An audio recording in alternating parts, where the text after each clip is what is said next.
फिर एक आपके लाइफ में ऐसा क्या होता है कि आपको यह पता चलता है कि इसके अलावा भी आपके कुछ और महत्वपूर्ण जरूरी काम हैं जो आपके द्वारा ही किए जाने हैं और इसे लाइफ बर्थ में किए जाने हैं। आज आप अपने लाइफ के जिस भी पड़ाव पर है ना, आपने समझ लिया है आपको खुद को हील करने की जरूरत है। आपने यह बात अच्छे से समझ ली है कि जब तक आप खुद पर काम नहीं करेंगे, खुद को हील नहीं करेंगे, आपके सबकॉन्शियस माइंड में जो बर्थ बाय बर्थ लेयर बैठी हुई है ना, उन्हें रिमूव होने का रास्ता नहीं मिलेगा।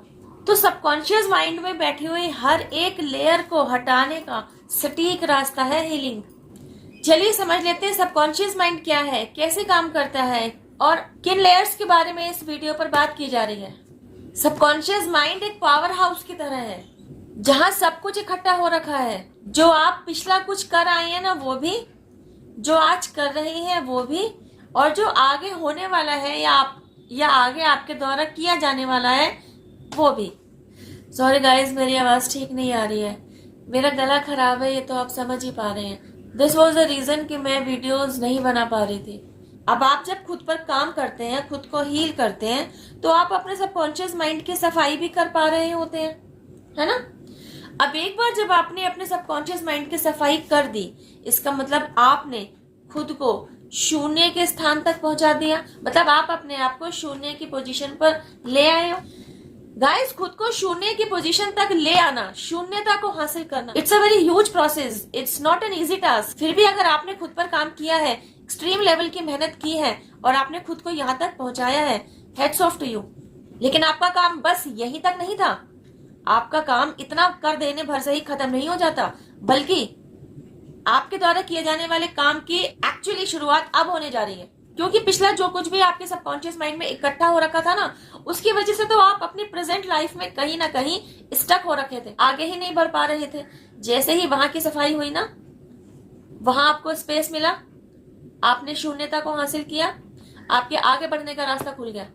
अब क्या हो रहा है कि आपको अपने आगे बढ़ने के सारे पड़ाव ना साफ साफ दिखाई दे रहे हैं, आपको समझ में आ रहा है now what's going in your life. खुद को हील करके आपने हीलिंग की महिमा को तो जान ही लिया होता है। आप समझ चुके होते हैं कि हीलिंग किसी वरदान से कम नहीं है।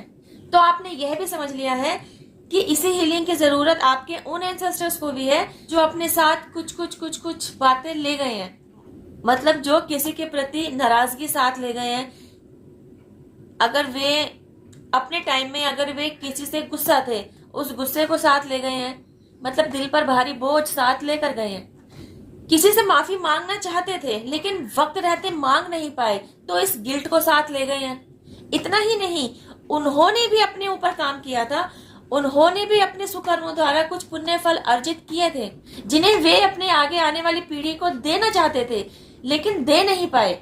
जब तक आपके सबकॉन्शियस माइंड में भरा भरी थी, आप अपनी लाइफ में स्टक थे, आप आगे की तरफ नहीं बढ़ पा रहे थे, आप अपनी लाइफ में ग्रोथ अचीव नहीं कर पा रहे थे। सिमिलरली आपके एंसेस्टर्स के पास भी कुछ भरा भरा है जिसको खाली किया जाना जरूरी है, क्योंकि वे खाली होंगे तब ना जाकर वे अपनी आगे की ग्रोथ का रास्ता पकड़ पाएंगे। देखिए, जानबूझकर सबकॉन्शियस माइंड में कोई भरा भरी नहीं करता, लेकिन इकट्ठा हो रहा होता है। Heal yourself.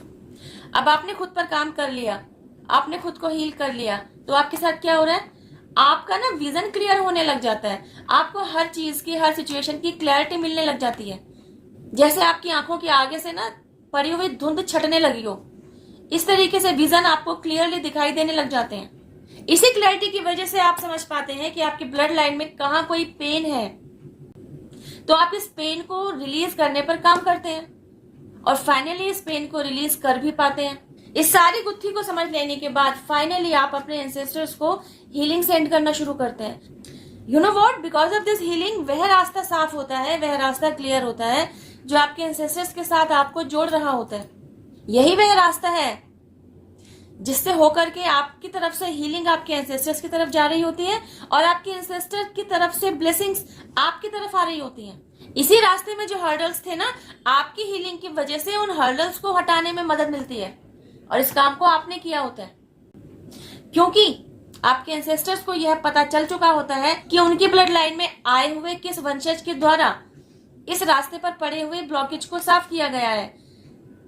तो वे अपने द्वारा कमाए हुए सारे पुण्य कर्मों के फल को आपकी झोली में डाल देते हैं आपको ब्लेसिंग्स देते हैं, आपकी तरफ ब्लेसिंग्स को सेंड करते हैं। हीलिंग प्रेयर क्या है, हीलिंग प्रेयर किस लिए की जाती है, हीलिंग प्रेयर के फायदे क्या हैं, हीलिंग प्रेयर में आपको क्या बोलना होता है, किससे बोलना होता है, सब कुछ और भी बहुत कुछ, इन सब से रिलेटेड डिटेल्ड वीडियोस आपको इसी चैनल पर मिल जाएंगी। बस इन सब के लिए करना क्या है, खुद को हील करने की शुरुआत आज से ही कर दीजिए। आईने के सामने खड़े होकर आज से ही आपने यह प्रे करनी शुरू कर देनी है। I am sorry, please forgive me, thank you, I love you. I am sorry, please forgive me, thank you, I love you. मन ही मन बोलिए। शीशे के सामने खड़े हैं तो कम से कम 5 से 10 मिनट खड़े रहिए और शीशे के अंदर आंखों में आंखें डालकर आप दोहराते रहिए। अगर आप शीशे के सामने खड़े नहीं रह सकते हैं लेकिन आपको यह चैंटिंग करना याद आ रहा है तो भी आप इसे दोहराते रह सकते हैं। आपके दिमाग में यह बात तो आ रही होगी कि यह क्षमा याचना आप किससे कर रहे हैं, यह आप अपने आप से कर रहे हैं, खुद से खुद के लिए ही माफी मांग रहे हैं। Guys, you won't believe on my words, जब आप करेंगे तो आपको समझ में आएगा। ऐसा करने से आपके इंटरनल लेवल पर ना आपको शांति मिलने लगती है, आपको सुकून मिलने लगता है। धीरे धीरे आपके अंदर का जो गुस्सा है ना वह शांत होने लगता है। न जाने किस किस बात पर आप चिढ़ जाया करते थे, आपको गुस्सा आ जाया करता था, आप हाइपर हो जाया करते थे। आप देखेंगे जब से आपने यह हीलिंग प्रेयर अपने लिए दोहरानी शुरू की है ना, तब से आपके बिहेवियर में सकारात्मक बदलाव आने लग जाएंगे। आप खुद से इन सबको नोटिस करेंगे। यही तो है हीलिंग प्रोसेस। जब आप हीलिंग प्रोसेस से गो थ्रू होंगे ना, धीरे धीरे आप उस स्टेज तक पहुंच जाएंगे जहां आप खुद को फाइनली हील कर चुके होंगे। Heal yourself, heal your ancestors. इस वीडियो में बस इतना ही। अब मैं आपसे मिलती हूँ मेरी नेक्स्ट वीडियो में। Till then have patience, Rabba care, जय माता दी, टेक केयर, बाय। और डिवाइन पावर, जिनमें भी आपकी श्रद्धा है, आपके ancestors, spirit guides, mother nature, universe, angels, पूरे डिवाइन केयर को सभी को थैंक यू जरूर कहिए। इन्हें अपना ग्रेटिट्यूड जरूर दीजिए। इन्हीं के आशीर्वाद, ब्लेसिंग, सपोर्ट, हेल्प और प्रोटेक्शन की वजह से हम और आप अपने अपने सोल ग्रोथ पर आगे की तरफ अग्रसर हैं। Thank you for watching my video. Stay blessed, bye.